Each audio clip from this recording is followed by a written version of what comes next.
Somewhere in America, in October 1963, a girl is lying face down on her bed, rigid metal cans pinned to her scalp, neck aching, unable to sleep.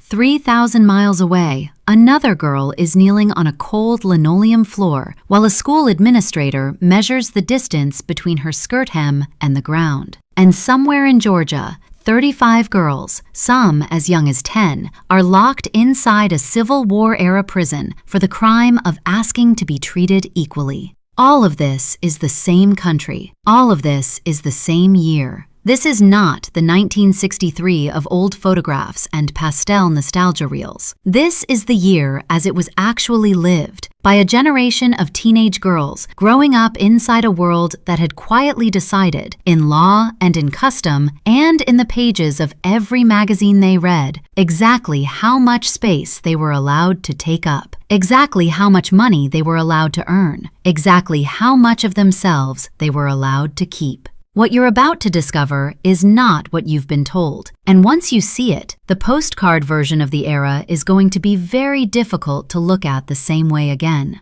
Let's begin with a morning. Not a soft, cinematic morning with curtains blowing and coffee percolating, a real one. It is just after 6 o'clock. A 16-year-old girl wakes up in a shared suburban bedroom, and her first sensation is pain. Her neck is stiff. Her scalp is sore. She has been sleeping face down for the past 7 hours, with her head balanced on a collection of empty, frozen orange juice concentrate cans, the large metal cylinders that families stocked in their freezers during the post-war convenience food boom. She has wrapped sections of her wet hair around these cans and pinned them tightly to her skull with bobby pins, wrapped the whole contraption in a chiffon headscarf, and tried to sleep.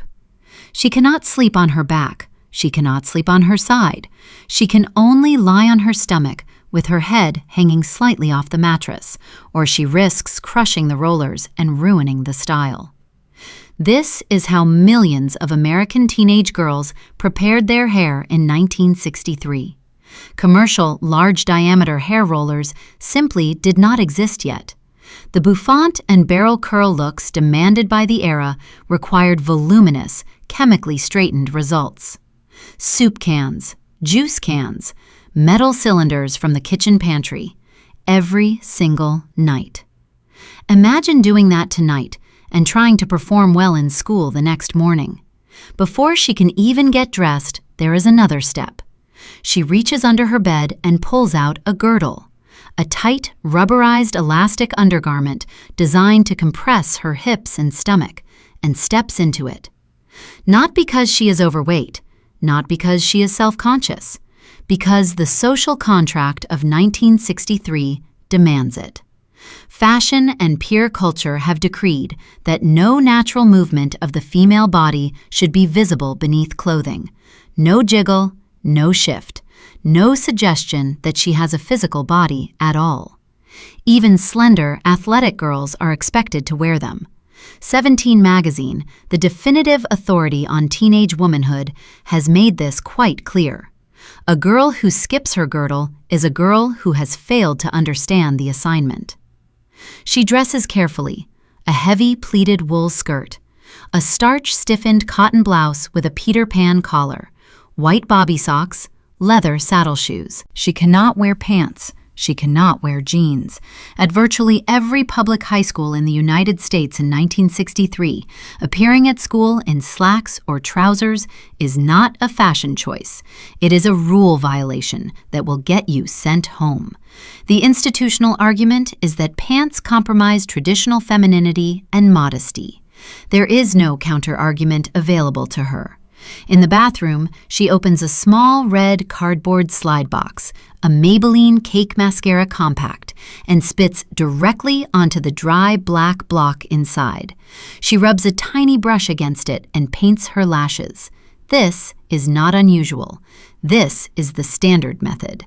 The technology of a sealed, sanitary mascara wand does not yet exist. She then applies CoverGirl Liquid Foundation, the newly dominant cosmetic brand for teenagers since its launch in 1961. It smells sharply of camphor and menthol. It is not a coincidence. The formula is derived directly from Noxzema skin cream, and it contains active medicinal antiseptics, including eucalyptus oil, clove oil, and the aggressive compound hexachlorophene. The marketing promise is that this foundation will simultaneously cover blemishes and fight the bacteria that cause them. 14-year-old model Jennifer O'Neill's face stares back at her from the magazine advertisement on the counter. The tagline says, "Clean makeup." Her face, at 16, is already a problem to be managed. She walks to school. It is October and it is cold, but her legs are bare below her skirt hem. This is not a choice either. Nylon stockings secured by garter belts are technically required, but many girls go without in the morning rush, and the result is a specific, miserable sensation that teenagers of the era have a name for: red legs. The cold air on bare skin. The walk that feels twice as long as it should. She arrives at the entrance of the high school. And here is where the morning takes a turn that would stop any modern viewer cold. Before she can enter the building, she must pass inspection. A vice principal, sometimes a teacher, sometimes a principal with a ruler, is standing at the door. Girls are required to kneel on the linoleum floor of the entrance hallway. If the hem of her skirt does not touch the floor when she kneels, she will be sent home to change. No exceptions, no grace. Home, immediately. Every morning, the entrance to an American high school is transformed into a physical checkpoint, and the bodies of teenage girls are the things being inspected. This was not a rumor. This was not an isolated incident at one strict school. This was the widespread institutional standard across the United States in 1963. Think about that. Not a metal detector, not a drug search, a skirt-length inspection. A girl kneeling on a cold hallway floor while an adult authority figure bends down to measure her modesty. Once inside, her school day unfolds according to rules that would genuinely mystify a modern student. Physical education class arrives in the afternoon. In 1963, there are no varsity sports leagues for girls. There are no running tracks, no competitive teams, no school letters to earn. Contemporary medical belief, accepted by educators, promoted by doctors, holds that excessive physical exertion poses a hazard to female reproductive health. The body of a young woman, the thinking goes, has a finite reserve of energy, and athletic competition will redirect it away from its proper biological purpose. So instead of running, instead of competing, she is graded on posture, on marching in formation, on jumping rope, and on, this is real, the cleanliness of her white sneakers. A girl in gym class in 1963 could fail her physical education grade not because she was unfit, but because she had scuff marks on her shoes.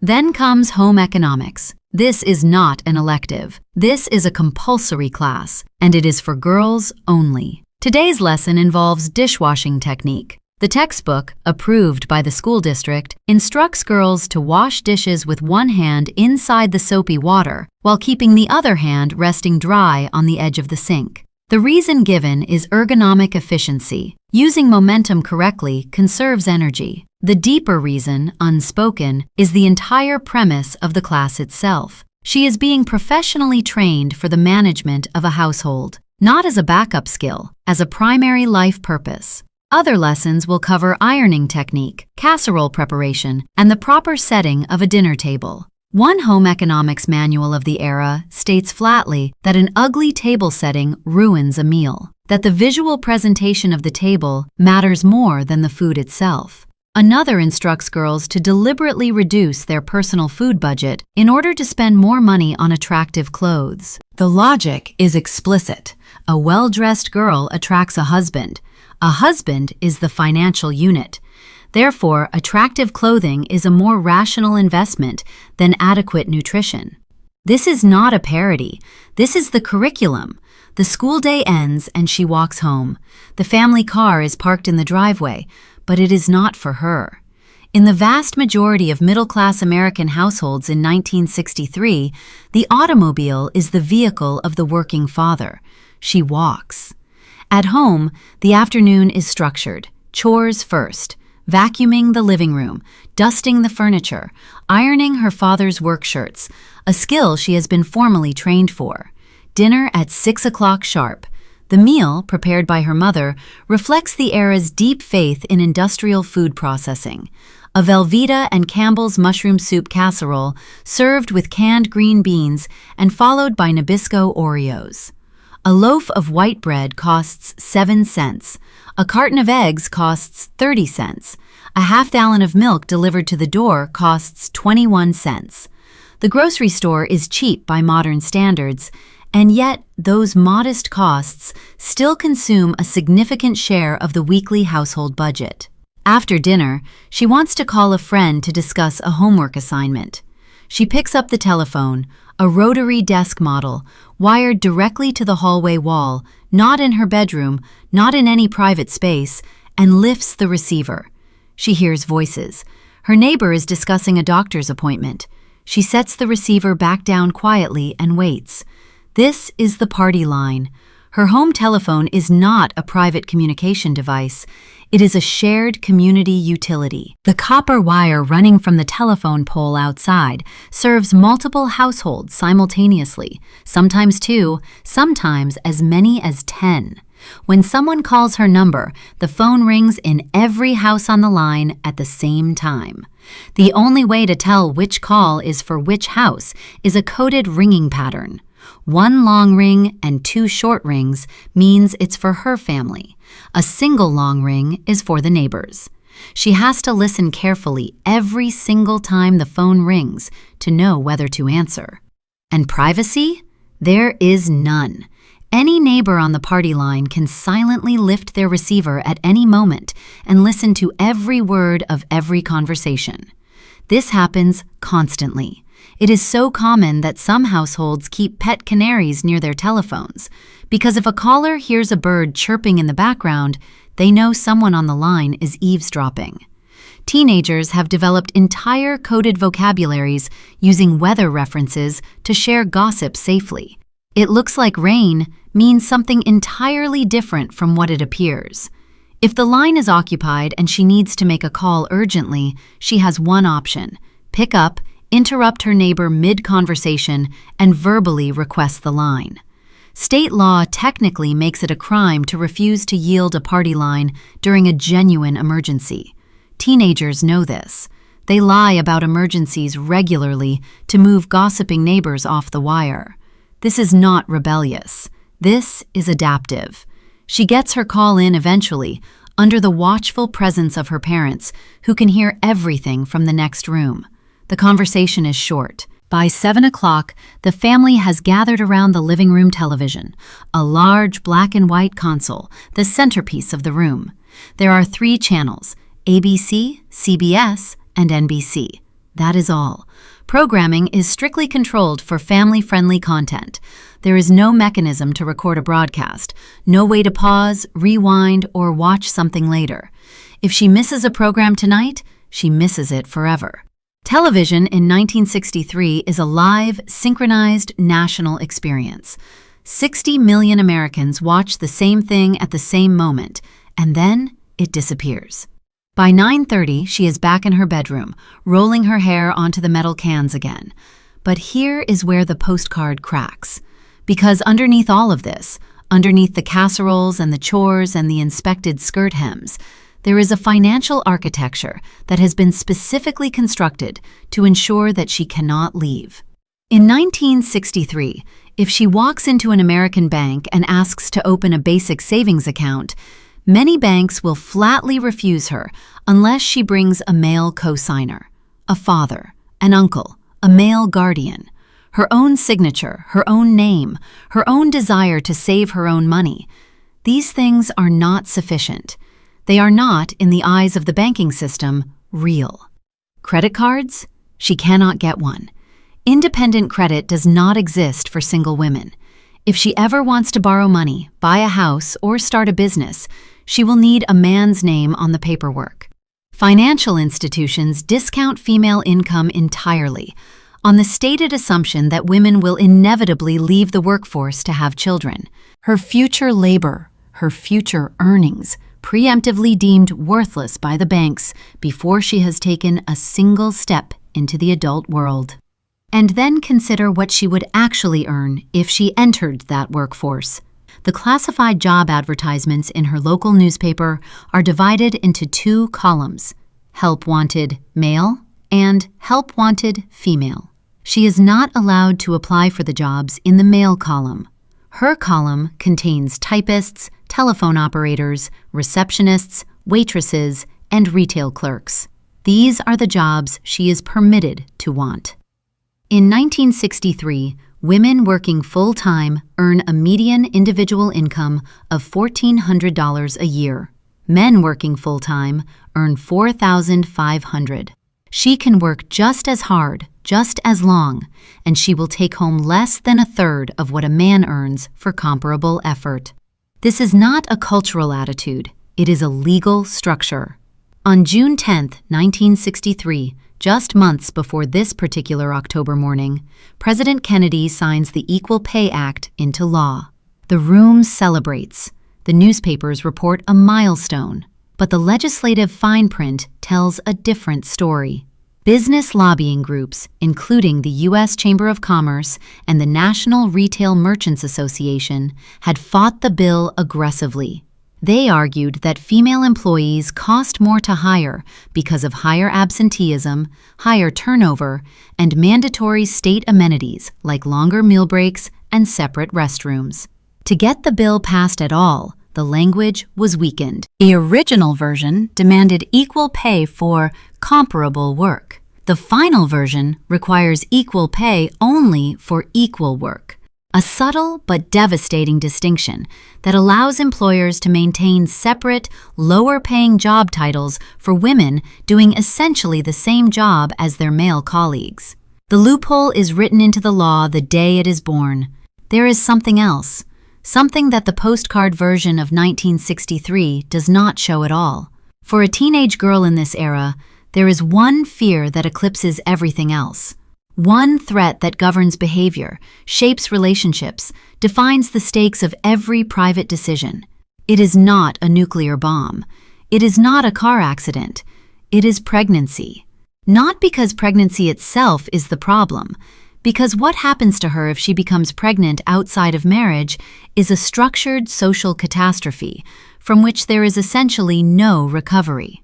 Birth control does not exist for her. That is not a figure of speech. The landmark Supreme Court case that would establish a constitutional right to contraception for married couples would not be decided until 1965. The equivalent right for unmarried individuals would not come until 1972. In 1963, purchasing or distributing contraceptives is a criminal offense in many states. Sex education is non-existent. She has no access to information, no access to protection, and no legal framework to help her if something goes wrong. If she becomes pregnant, her public high school has the legal right to expel her immediately and permanently. Not suspend, expel. School boards in 1963 view pregnant teenagers as moral contaminants in the classroom environment. They remove them without procedure, without appeal, without alternative provision. She is simply gone. Her family, in the social calculus of the era, faces something close to ruin. The middle-class identity of the 1963 suburban family is built almost entirely on appearance, on what the neighbors think, on the unspoken ledger of respectability that determines one's standing in the community. A pregnant, unmarried daughter is a catastrophic entry on that ledger. So families deploy a system. A carefully organized, church-adjacent, utterly secret system. The girl is quietly removed from school.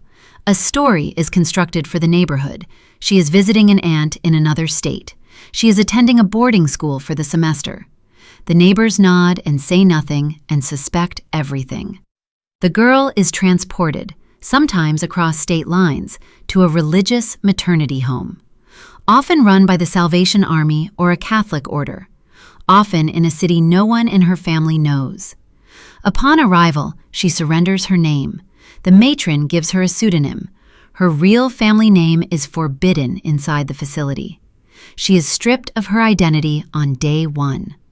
In exchange for room and board, she is put to work, cooking, laundry, caring for the infants of other girls who have already given birth. She receives no psychological support. She receives instead the steady moral condemnation of the staff and clergy, who make clear that what has happened to her is her fault, her sin, her burden. When her baby is born, she is not allowed to hold it. Social workers administer chemical pills to dry up her breast milk, without her consent, without explanation, to prevent the biological bonding response from taking hold. Then, they present her with papers, legal adoption relinquishment documents. In documented cases throughout this era, the text of those papers is physically covered, a hand, a folder, a piece of cardboard placed over the words, while an underage girl is told simply, "Sign here." She signs. She does not know what she is signing. She is a minor, under extreme psychological duress, in an institution that has systematically isolated her from every source of support she has ever had. The baby is taken, and she is sent home with a single instruction: go back, forget this happened, never speak of it to anyone. Ever. Hundreds of thousands of women spent the rest of their lives carrying that silence. And then there is a story that even most adults who lived through the 1960s do not know. In July of 1963, in the small city of Americus, Georgia, approximately 200 young African American protesters, organized by the Student Nonviolent Coordinating Committee, stage peaceful demonstrations against racial segregation at a local movie theater and a bus station. They are met with a violent police crackdown. Dozens are arrested. 35 of those arrested are girls, African American girls. Some are as young as 10 years old. None is older than 15. They are not taken to a youth facility. They are not charged with a crime. They are secretly transported, without their parents' knowledge, without any notification to their families, 20 miles away to a place called the Leesburg Stockade. It is a small, abandoned building left over from the Civil War era, with iron grate windows and concrete floors. And they are locked inside for 45 to 60 days. The conditions inside are almost impossible to comprehend in the context of the sunny, prosperous 1963 that fills the history books. No food for the first 2 days, undercooked hamburgers and egg sandwiches after that. No working toilets, a single shower head with scalding water only. No beds, dirty mattresses on a cold concrete floor, swarms of mosquitoes and gnats in the Georgia summer heat, and on at least one occasion, a live rattlesnake thrown through the bars of the cell by the prison guards to terrorize them. They were 10, 11, 12, 13 years old. The outside world did not know they were there. Their parents did not know where they were. It was SNCC photographer Danny Lyon who eventually found them and smuggled a camera inside.